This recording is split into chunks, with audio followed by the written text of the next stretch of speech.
This series presents information based in part on theory and conjecture. The producer's purpose is to suggest some possible explanations, but not necessarily the only ones, to the mysteries we will examine. Hello and welcome to Studio Kaiju RC Review.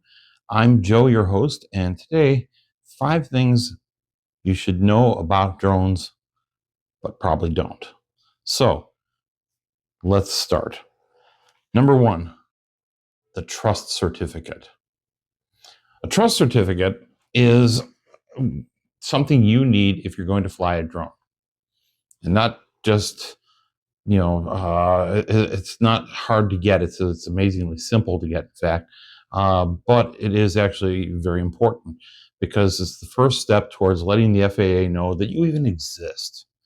And it's for pretty much any time you're flying any drone that has more than, say, 100 to 150 yard range, which means you can discount these little guys that have these tiny little batteries that,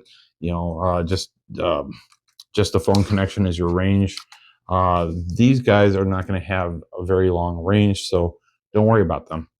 You can fly those, but even that, it would be nice to have that certification. What we're talking about here are the drones that usually you need to report anyhow, which means they're in they have the capacity to fly very long distances. They may be above a certain weight. It's not just kid flying. It is actually go out and fly something that can do a lot. And you need to certify with the FAA through this trust certification as to, so that they know that you have at least the very basic understandings of what's important and what's legal and what's not. How do you do that? Well, there are websites for that, and it's completely free. And it takes almost exactly half an hour to go through. They give you 4 sections. You read a few paragraphs. You answer multiple choice questions based on what you just read. And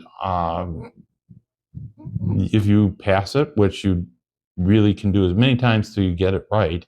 So if you don't get it the first time, first 3 or 4 times, you can keep doing it till you get it right. But once you pass it, they give you a certification.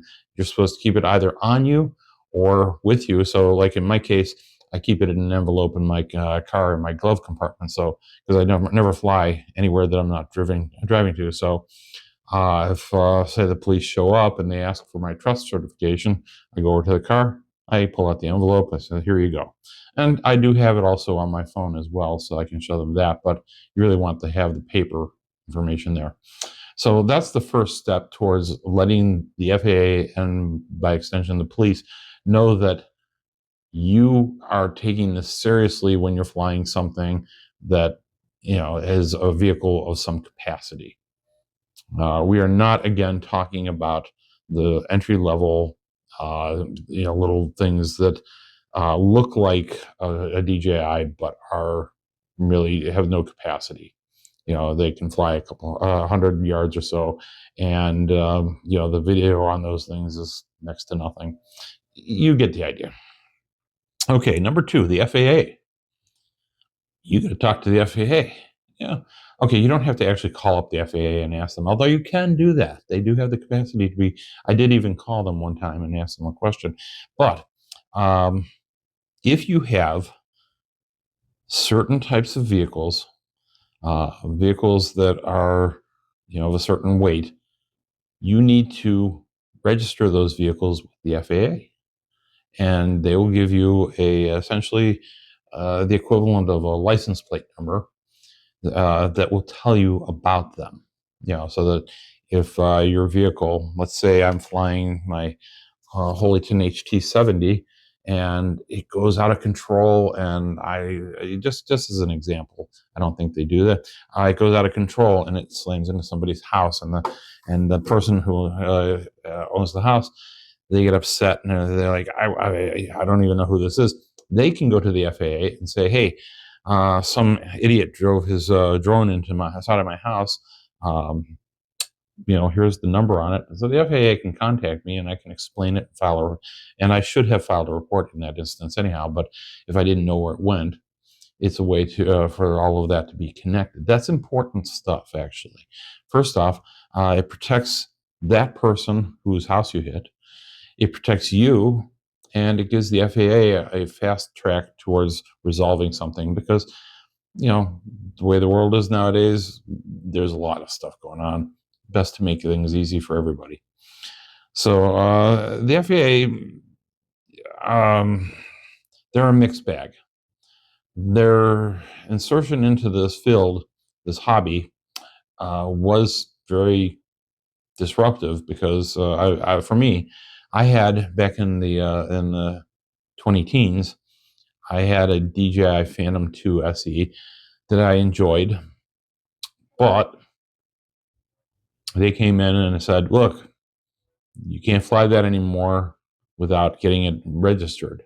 So I did that. Then they said, "Well, you can't use it for anything, like for any kind of business purpose." Well, that was a problem for me because I'm a filmmaker too, and I wanted to be able to use that footage to help people with their films. In fact, before they did that, I actually did that with somebody. I used aerial footage, and that was kind of cool. It really helped to expand that film. But in order to do that nowadays, and this is something that's very important, in order to do anything, and I mean anything, other than just recreationally fly your vehicle for your own enjoyment, if you want to do anything beyond that, even if it's humanitarian purpose, say to help a search party find somebody or something like that, you must have an FAA Part 107B, I think it is, certification.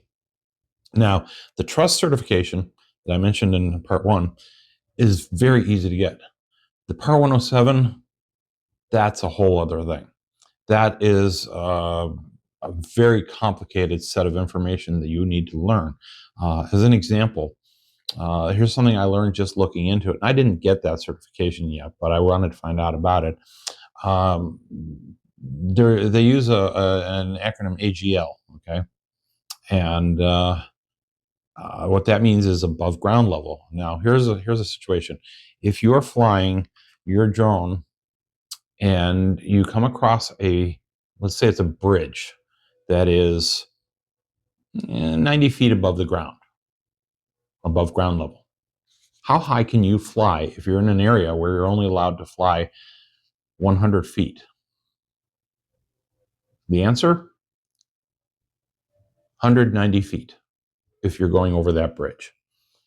Why? Because above ground level includes any man-made structures in that area.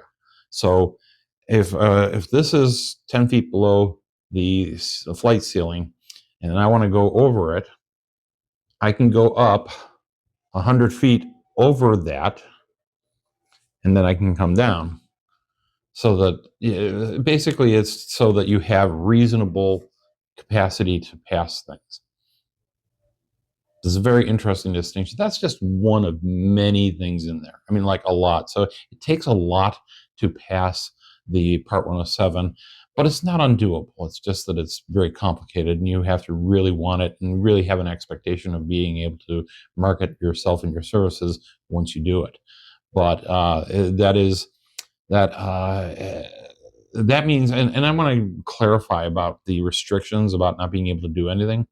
Let's say you have a friend has a business and they're outside of their building, looks really nice, and you go get an aerial shot of it with your quadcopter and you have this really beautiful photo of it. You can't give that picture to that guy and say, "Hey, you can use this in advertising your business." You've just violated the law. I know, really, seriously. I don't believe it, but it is true.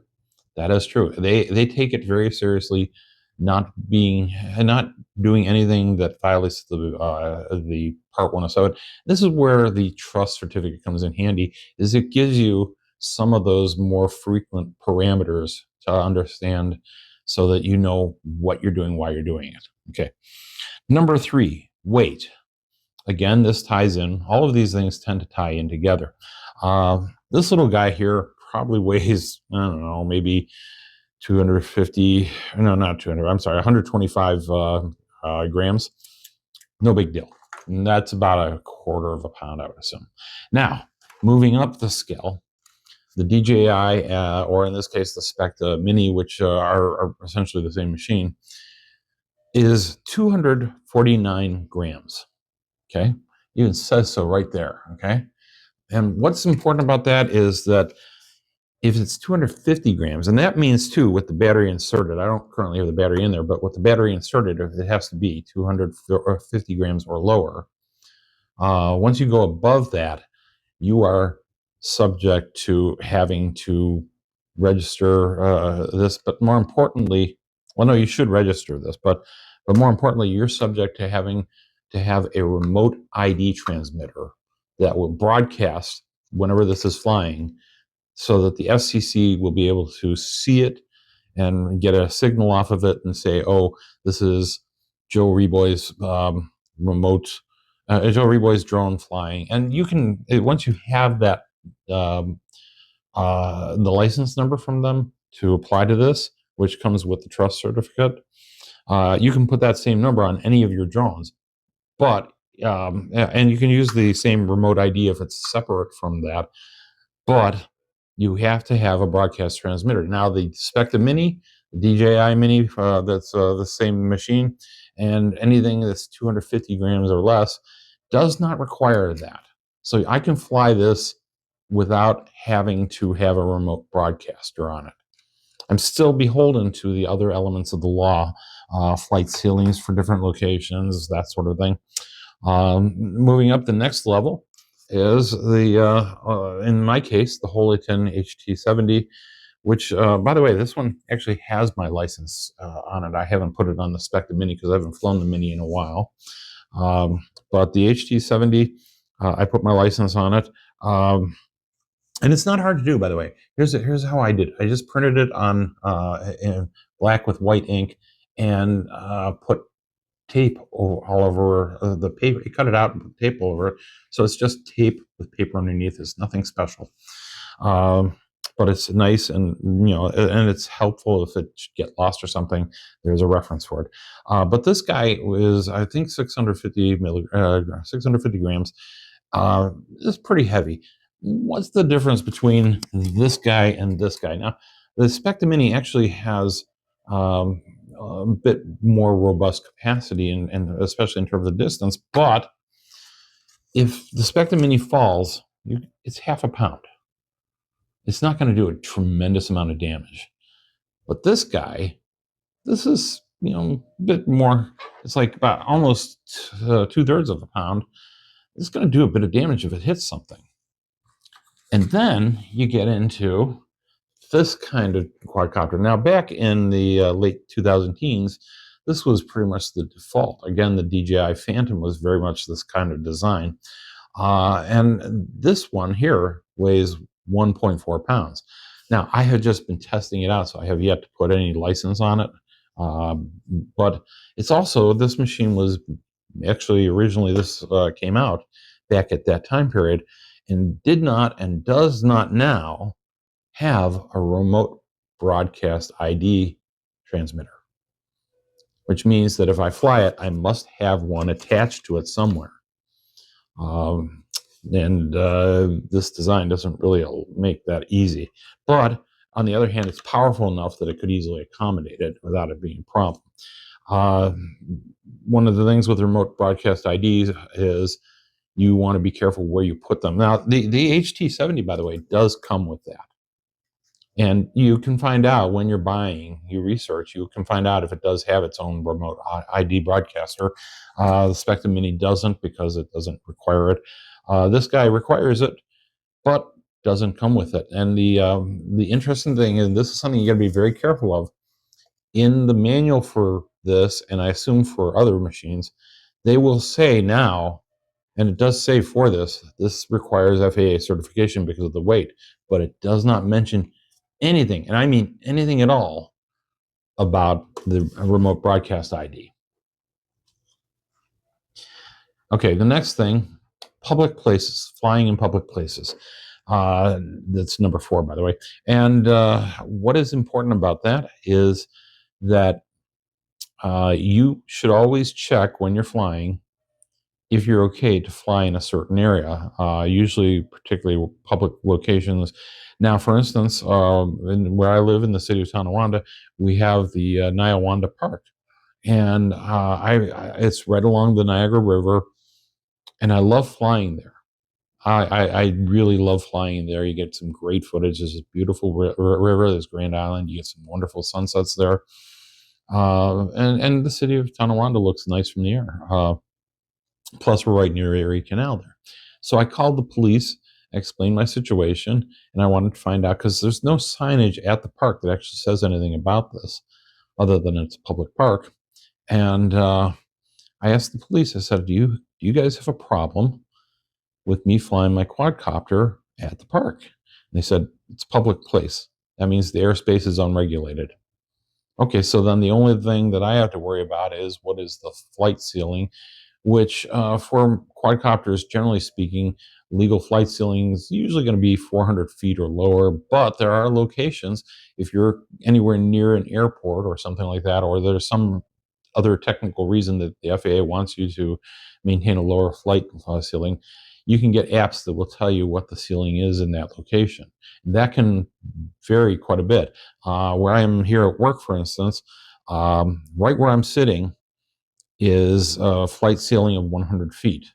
However, about 50 feet from here, in the direction that I'm pointing right now, is a flight ceiling of 0. Why? Because I'm very near an airport. And so, yeah, that's legally, I can't technically fly all of these except for this guy here. Because it's that line crosses my property, I tried to get permission and found out that no, it doesn't matter if you tell them you're going to be flying on the side that's safe, they will say no.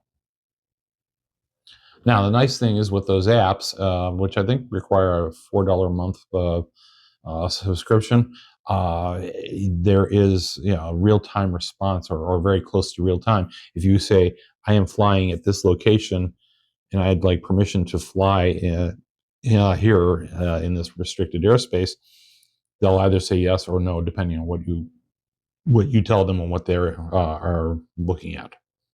Okay. So the other thing with public places too is you need to avoid flying over crowds of people. Try to avoid flying over like busy city areas, anything like that.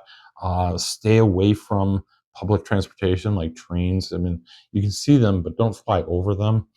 Um, be very careful around towers. Really cool to do, and even in the intro for this show, I flew my Spectrum Mini through a bridge, which was risky. Why was it risky? Because that bridge is all metal, and it could easily have disrupted the GPS, and I could have gone flying off and gone into the water or something. So you have to think about these things when you're doing them. Early on, flying the Spectrum Mini, especially, I did not realize that I was violating the law a number of times, and I apologize for that. I don't do it anymore, but I was flying over people. I wanted to get a bird's eye view of the boat races on the river, but obviously I wasn't going to fly anywhere near the races. You don't need to if you can get up in the air. But to get it where I needed to get it, I flew over people on the shore that were in the park that were there. A large crowd of people that were there to watch, and that was actually wrong. I should not have done that. That was something I really felt bad about after I realized, oh crap, that's really illegal. You don't do that. You don't fly over groups of people. That's why you don't fly over stadiums that are, if you're an amateur or whatever, and you're not doing it legally and licensed and all that, and with the full knowledge of the people and the permission to do it, you don't fly over stadiums playing football games and things like that. You don't fly inside fireworks. I've seen people do that with drones. There's all sorts of things like that you're not supposed to do because they can endanger your drone. They can endanger other things in the air. They can endanger the people below. Recently, there was an incident towards the end of 2024, where there was a public display that was happening at a theme park of some sort, and they were using drones instead of fireworks. And something happened, and those drones started plummeting from the sky. And it was so bad that I believe it was an 8-year-old child had to undergo heart surgery because he got hit with one of them. And that was a very carefully synchronized, worked out process, but something went wrong. And I've seen drones fall from the sky. It can be pretty nasty. So yeah, that's important. Number 5, distance. Now, here's an interesting thing. I'm part of a Facebook group that you can, it's old farts looking for, old farts with drones. So you go on there, you're looking for information. And I posited the question, okay, in order to fly a drone, let's say suspect a mini, this thing has a range of darn near, I think it's like 5 miles or 5 kilometers or something like that. I forget what it's just, for me, it's an insane range. But legally, I can only fly at line of sight. What does that mean? That means without the aid of binoculars, I need to be able to see it up in the air. Now, this is a small little guy. How am I going to see this thing, like a mile away or whatever? Now, there are places where you can bypass that, but they're usually in sparsely populated areas. So if you're not flying over a populace of any sort, yeah, I don't think anybody really gives a rat's butt if you fly or take it out the full 5 miles and back if you can do it. And there are people that have done those things. But on the other hand, this legally in almost all reasonably populated areas, you can only fly as far as you can see. I would say that puts it about a quarter of a mile. Now, I have gone, for me, max was, I think, a half mile. I don't think I've exceeded a half mile, but that was when I was flying over water. So I wasn't flying over a populace. And no, not at the boat races. I didn't do that there. I didn't want to get anywhere near the boats because I didn't want to be responsible for any problems because those guys are driving very high speed vehicles on, water that can be like concrete if something happens to them. So yeah, why do they make them then if to be able to go that far and still be controllable? Well, there's a good answer. Because of the controllability, because of the reliability. You want to be able to, if it goes behind a building or something, which you're really not supposed to do, but if it goes behind a building or something, you want the connection with that machine so strong that it can reach through those things and it can control it. And the Spectrum Mini, I have done some really amazing flights with it. I've before I knew that I wasn't supposed to go have a building between me and it, I flew it around a building where I didn't have line of sight of it, but until it came to the other side. But I could see from the screen that I was, what I was doing, and I maintained perfect control. But there's a lot of people that get into this hobby and they want to push and see how far can they go. And that if you do it in the right location, that's fine. But if you do it in the wrong location, you're kind of making a problem for yourself because, I don't want to be anywhere where there's a regular populace and I'm a mile and a half away and this thing suddenly drops out of the sky. I mean, there's no good answer to that one. So anyhow, these are all things that I probably should have known that I didn't know that I do know now and that I've taken care of. So I'm helping you out by letting you know things you really need to know and understand about flying quadcopters because it is important, especially in a world where quadcopter technology is not only rapidly becoming the preferred mode of combat, but we're seeing over in New Jersey, the skies of New Jersey, basically all over the place, we're seeing lights in the sky that are defying what we understand them to be, and the skies are becoming darker and more scary in that respect. So possibility that the demands on us hobbyists is going to become stronger. I hope not. I don't want to see that happen. But under those circumstances, it's possible. Although, with a lot of those sightings, it's been made clear these are not your everyday consumer level vehicles. These are bigger things, and we'll find out someday. Maybe, hopefully, while I'm still around to hear the answer, because I want to find out. But in the meantime, we have to fly safely. We have to fly with the understanding of the people around us that could get hurt, and um, we have to fly so that other people can fly for fun too. That means we don't take the other people's fun away. So follow the rules, register. It has caused me no grief to have registered with the FAA, and just make sure this hobby stays fun. All right, listen, it's been great hanging with you again. I'm sorry it's been so long, but this time of year it's hard to get out and fly anyhow. So I haven't done too much with vehicles. So I'm waiting for the weather to warm up. I will see you again. I do have other reviews coming up in the future, but right for now, it's just a quiet period for me. So you have a nice day. Thank you. Stay awesome and stay tuned. Hit like, subscribe, tell your friends, tell your grandmother. I'm sure your grandmother is going to want to hear about me, and just be awesome.